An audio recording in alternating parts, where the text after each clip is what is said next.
নমস্কার, আপনারা দেখছেন কলকাতা টিভি ডিজিটাল আর আমি আপনাদের সঙ্গে নিমাই পান্ডা।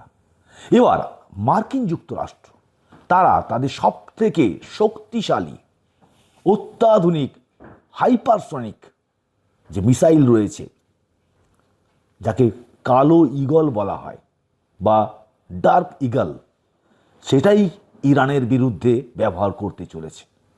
বিভিন্ন সংবাদ মাধ্যমের খবর অনুযায়ী এমন তথ্যই উঠে এসেছে এবং আমেরিকার যে সেন্ট্রাল কমান্ড বা সেন্টকম, তারা পেন্টাগনের কাছে কিছুদিন আগে অনুমতি চায় এই কালো ঈগলকে ব্যবহার করার জন্য।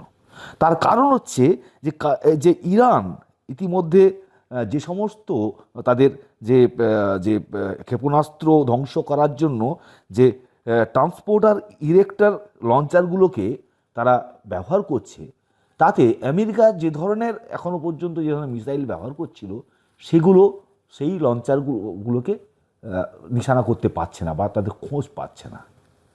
তাই এবার কালো ঈগল ব্যবহার করতে চলেছে আমেরিকা। এবং এই কালো ঈগল কি, কালো ঈগল কী ধরনের মিসাইল? এটা হচ্ছে সবথেকে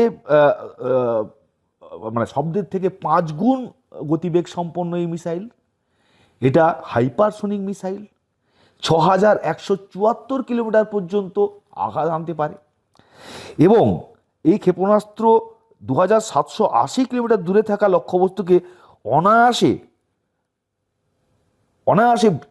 গুঁড়িয়ে দিতে পারে। আর এর গতিবেগ হতে পারে 6174 কিলোমিটার, এই গতিবেগ হতে পারে। আর আঘাত আনতে পারে 2780 কিলোমিটার দূর পর্যন্ত।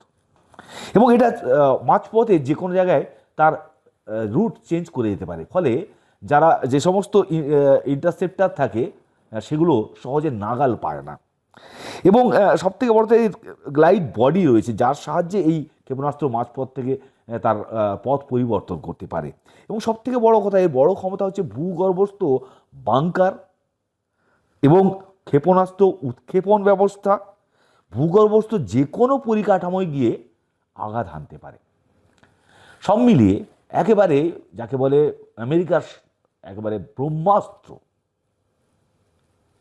ঈগল, কালো ঈগল, ডার্ক ঈগল, সেটা ব্যবহার করতে চলেছে বলে জানা আছে। কারণ পেন্টাগনের কাছে এই সেন্টকম বা সেন্ট্রাল কমান্ড তারা অনুরোধ করেছিল এবং ইরানে যাতে ব্যবহার করা যায় সেই অনুরোধ করে। তারপর থেকে মধ্যপ্রাচ্যের বিভিন্ন জায়গায় যেখানে মার্কিন বেস রয়েছে সেখানে এই ডার্ক ঈগলকে একেবারেই সেখানে যে সেগুলোকে ব্যবস্থা করা বা সেগুলোকে রাখার ব্যবস্থা হচ্ছে, যাতে ওখান থেকে উৎক্ষেপণ করা যেতে পারে এবং ইরানে হামলা চালানো যেতে পারে। যুদ্ধ সংক্রান্ত আরও খবর জানতে চোখ রাখুন কলকাতা টিভি ডিজিটালে, রাত দিন 7 দিন।